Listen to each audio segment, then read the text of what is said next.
New Mutants issue number 5. I stay alive. I got the vibe. I keep it live. We got the book inside was the New Mutants and their hive. Yeah. So we start off with it sounded like Jonathan Hickman talking to me initially, but it's Sunspot. Light skin Sunspot over there, dark skin Sunspot over here, and on the cover we got one who can't decide.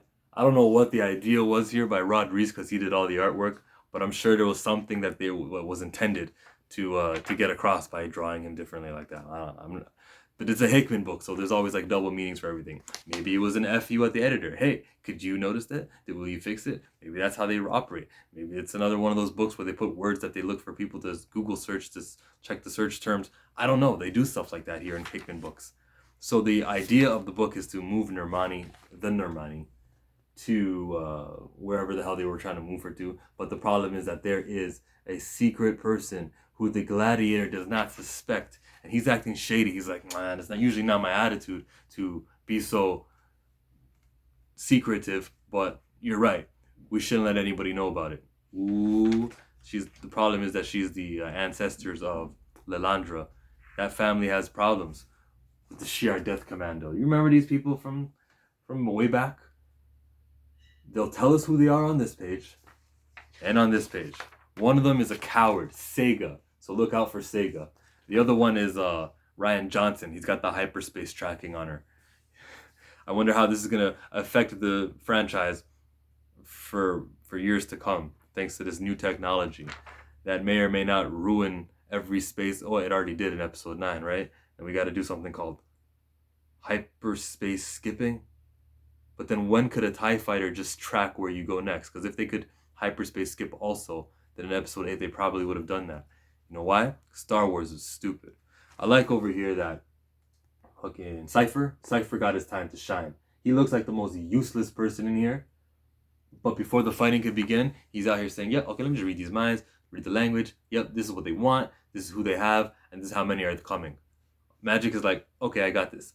I like that about Magik. So Cypher, he wins. But here's the thing with Magik. She's acting in a way I don't want her to act. I don't think human beings act that way. And then there's the alien aspect of it. She says, who wants to make out? That's slang. The word is kiss.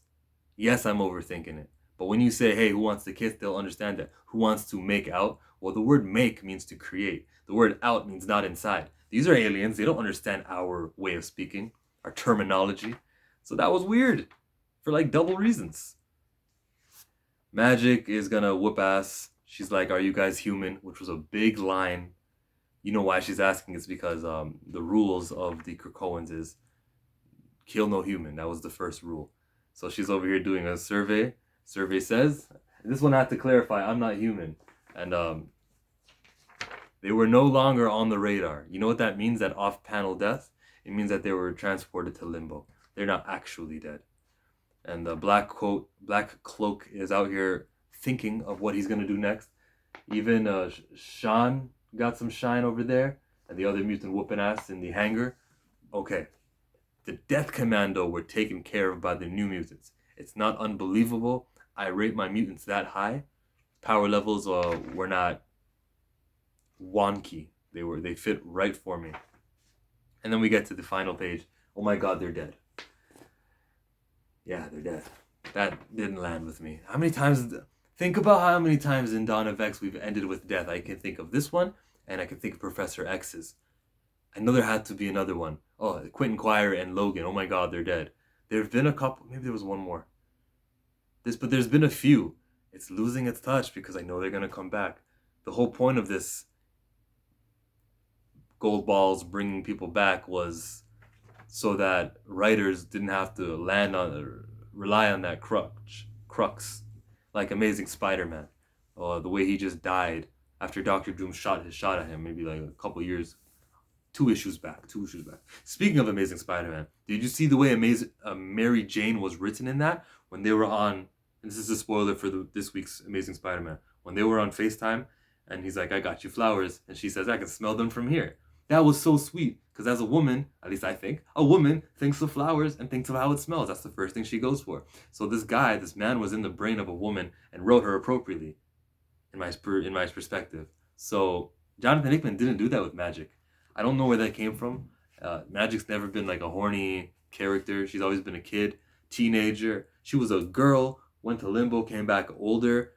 I don't think she's ever had a love interest, not that I remember of. So just to see her saying who wants to make out and being all eager and anxious was strange to me. I didn't like that at all. I did like the book in general though. Even the cover is beautiful. Sam Guthrie got to shine. Everybody came out on top. The little dating thing with Sunspot talking to her about having money, and it was silly, and it landed. All the jokes landed. So good on it for that. Just a little problem with Ilyana Rasputin, who was appropriately casted in that New Mutants trailer. Anna Taylor-Joy. Wow. And when she started speaking in the Russian voice, when you got an actor influencing the way I hear the character's voice, that's magnificent. Speaking of Amazing Spider-Man, J. Jonah Jameson's voice is J.K. Simmons. That actor and him are one and the same. Who else could I put there? Tony Stark, Robert Downey Jr., I hear his voice when I hear Iron Man talk. If you have more suggestions, that's what the comment section's for. Let me know.